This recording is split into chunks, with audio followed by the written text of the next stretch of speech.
So let's talk about. So you're in Istanbul, Turkey, but Yeah, that's not where you're from. exactly. So Yeah. where are you from? How did you get to Turkey? What's the future look like there? So we start like a date. Okay. Yeah, let's just start at the beginning. Yeah. Okay. So my native country is Russia. I was grown in a small South Russian town called Krasnodar.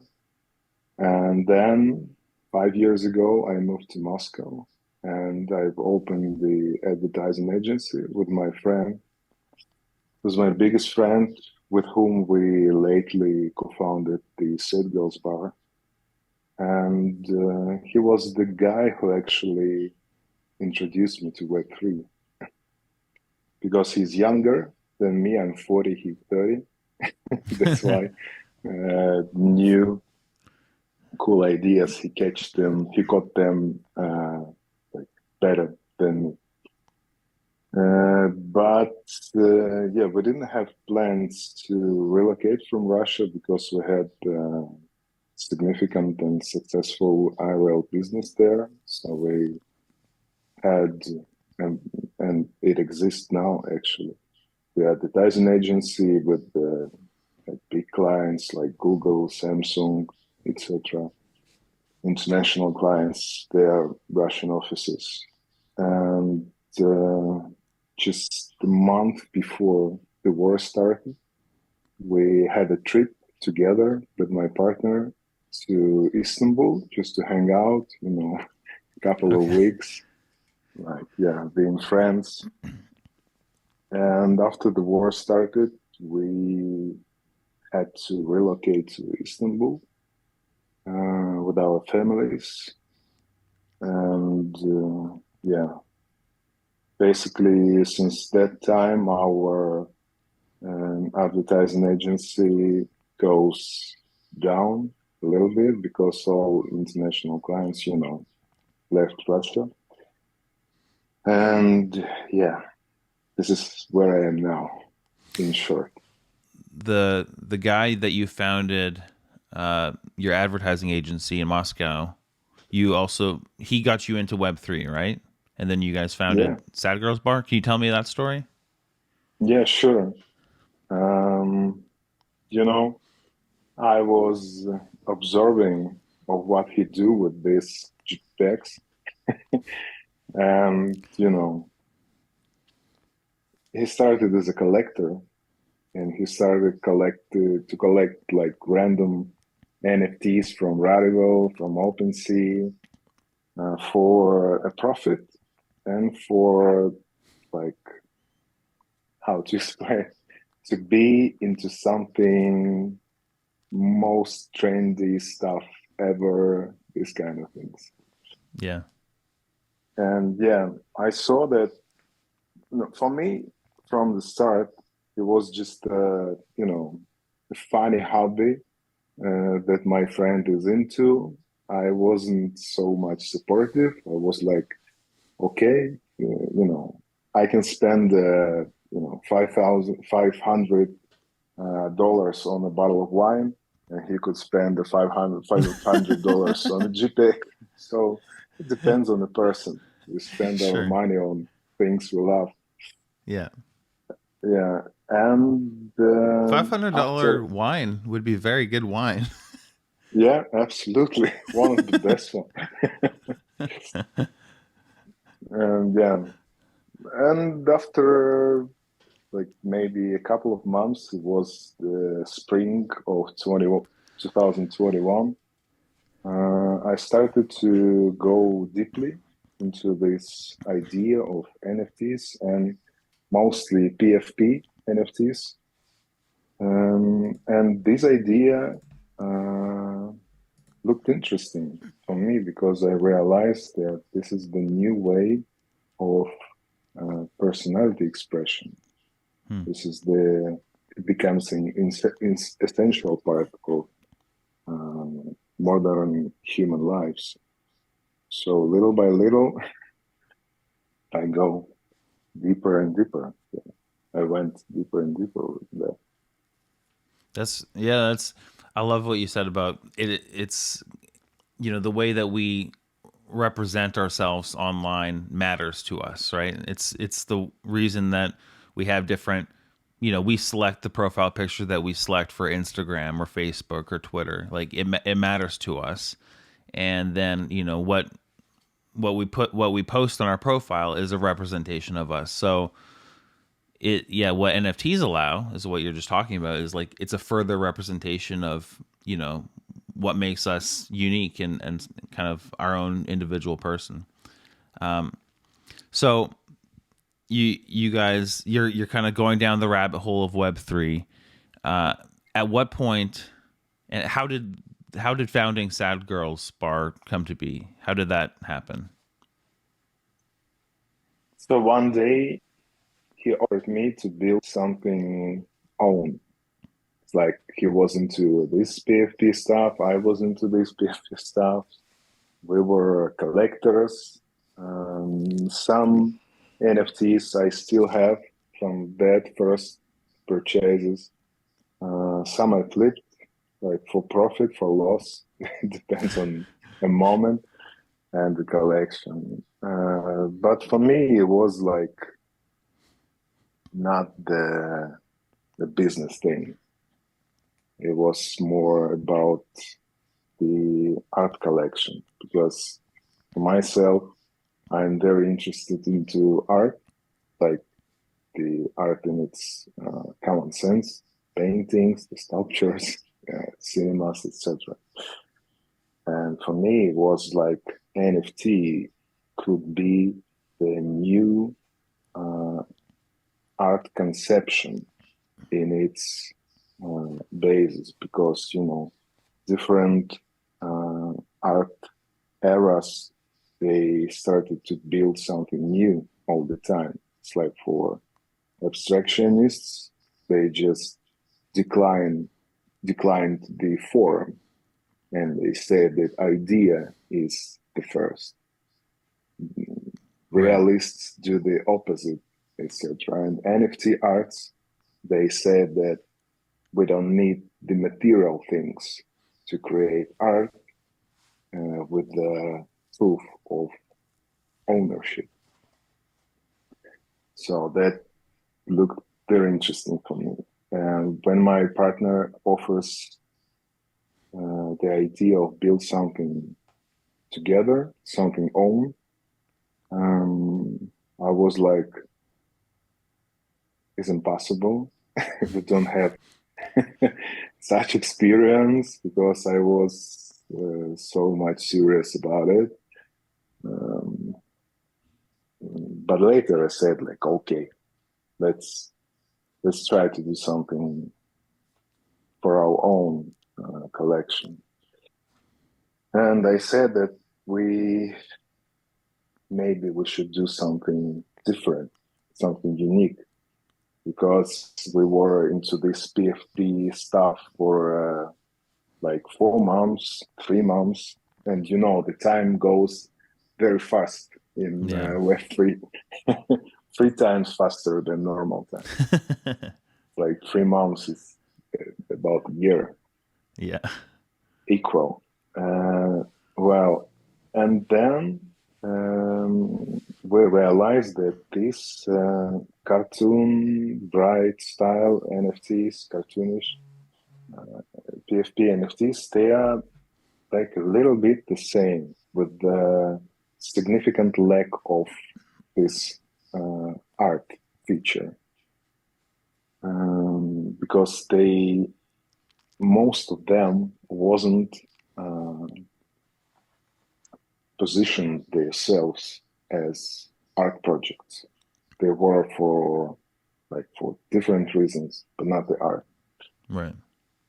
Yeah, and I introduced my partner Emre with my friend and artist. I was always adore Glenn Beckett because I'm very much into this gothic subculture and aesthetic for like all of my life.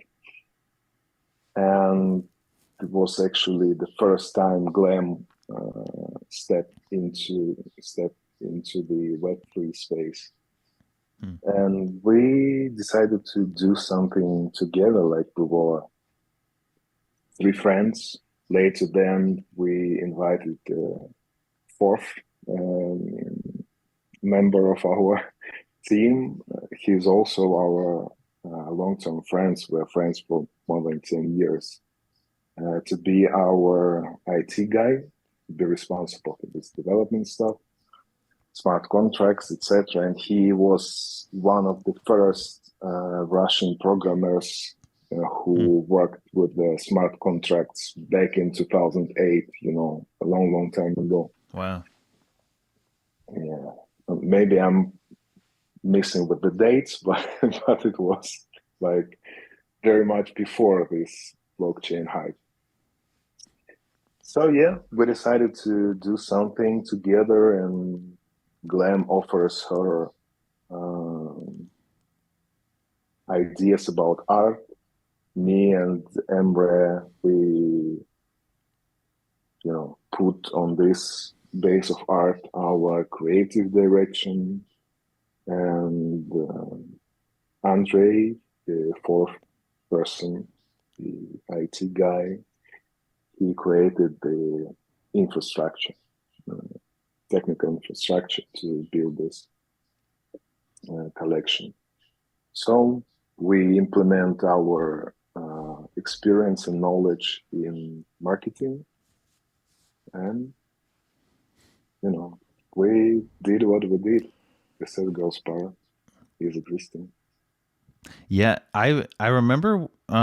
So way before I'm just pulling it up here on my phone, but way before I even met you, I remember seeing Sad Girl Bar PFPs like all over my Twitter feed, and I've been familiar with the project probably since its inception, probably since you guys started, including like there were some pretty significant people that had sad girls as their profile pictures. There was, I'm trying to remember. Do you remember the artist Ghost?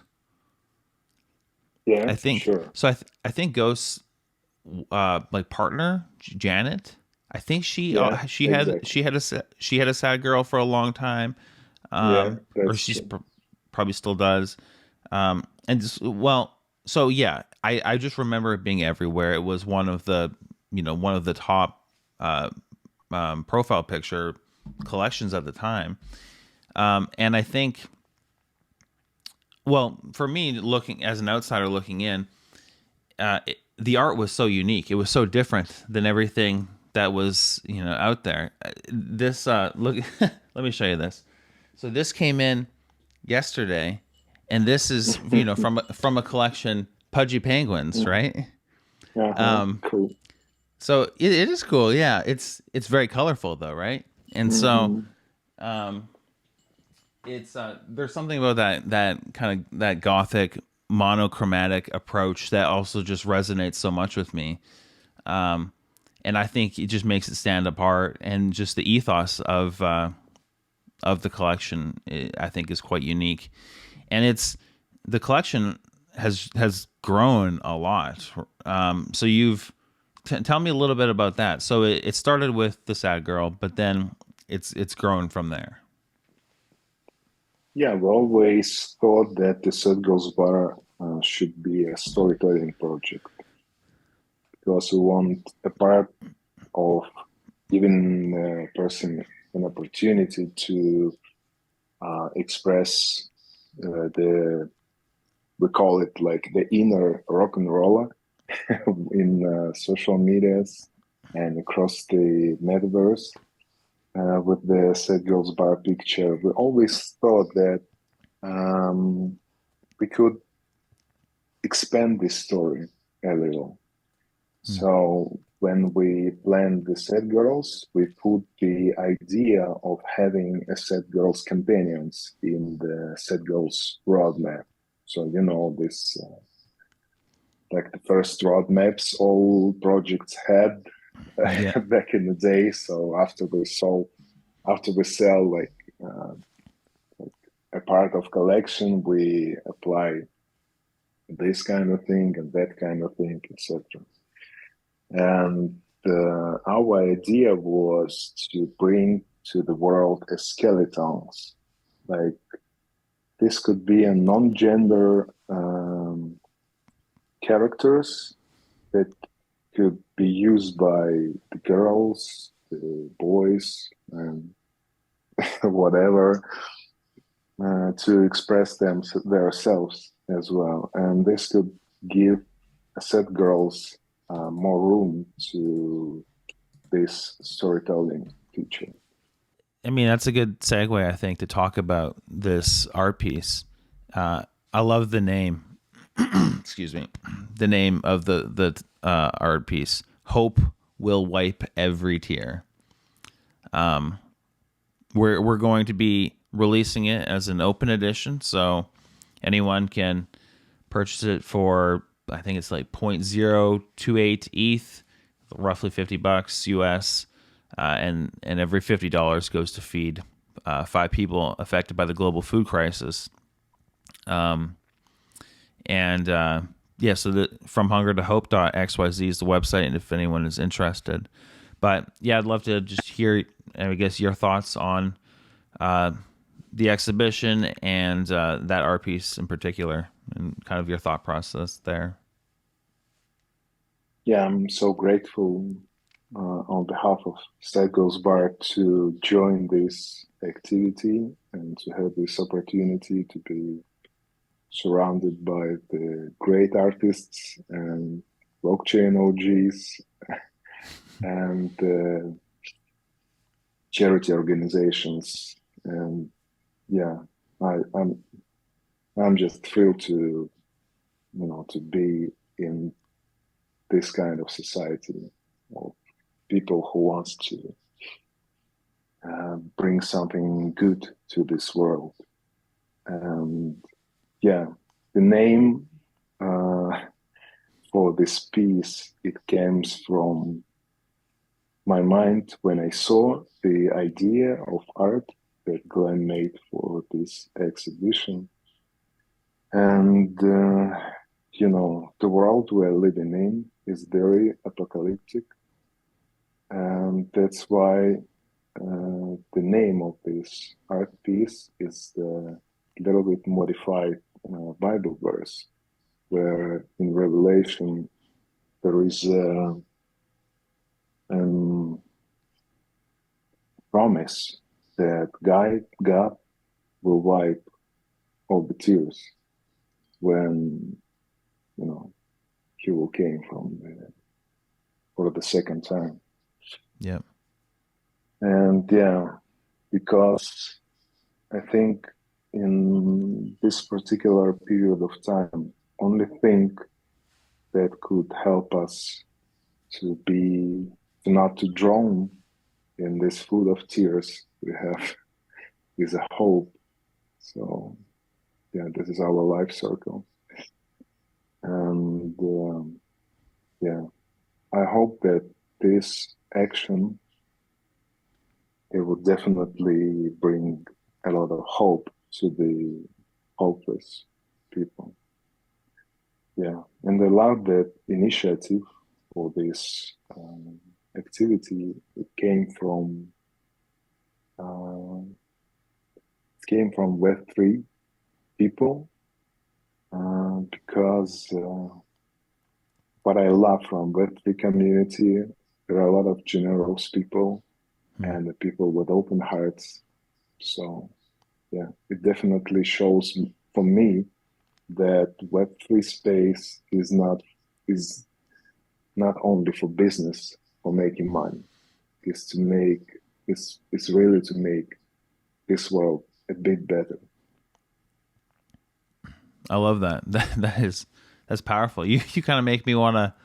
I'm getting emotional as I'm hearing you talk about it. It's yeah, it is it's amazing when, despite circumstances, there's generous people that rally around together, lift each other up, and there's that hope that we have.